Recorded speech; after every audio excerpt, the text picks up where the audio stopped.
ចាដោយដែលបានជំរាបបងប្អូនទាំងអស់គ្នាអញ្ចឹងថានៅថ្ងៃនេះថ្ងៃអាទិត្យទី12ហ្នឹងនៅខាងវត្តគៀនស្វាយក្នុងគឺមានការប្រណាំងទូកកម្មវិធីគឺចាប់ផ្ដើមម៉ោង1ទៅដល់មនុស្សច្រើនខ្លាំងមែនទែនសម្លៀកបំពាក់របស់ចំណោះទូកគឺស៊ីគ្នាតែម្ដងបើស្រស់ស្អាតហើយខ្សែទឹកខាងក្រៅនោះគឺមានចំណោះ6នាក់ខ្សែទឹកខាងក្នុងចំណោះ17នាក់ហើយទស្សនភាពដែលបងប្អូនឃើញមិញហ្នឹងគឺនៅខាងក្រៅទីធ្លាវត្តប៉ុន្តែនៅខាងក្នុងវត្តក៏មិនធម្មតាមនុស្សច្រើនហើយចង់ជំរាបជូនវត្តខៀនស្វាយក្នុងនេះគឺទីធ្លាវត្តធំទលាយខ្លាំងណាស់បងប្អូនអើយដូចនេះសូមបងប្អូនរីករាយទស្សនានៅកម្មវិធីអុំទូកនៅវត្តខៀនស្វាយក្នុងទាំងអស់គ្នាសូមអរគុណបាយ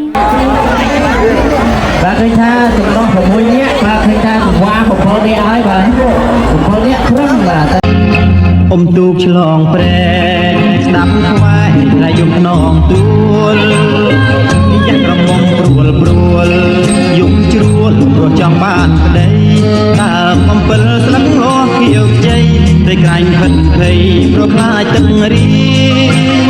នាងក្រមុំកៅ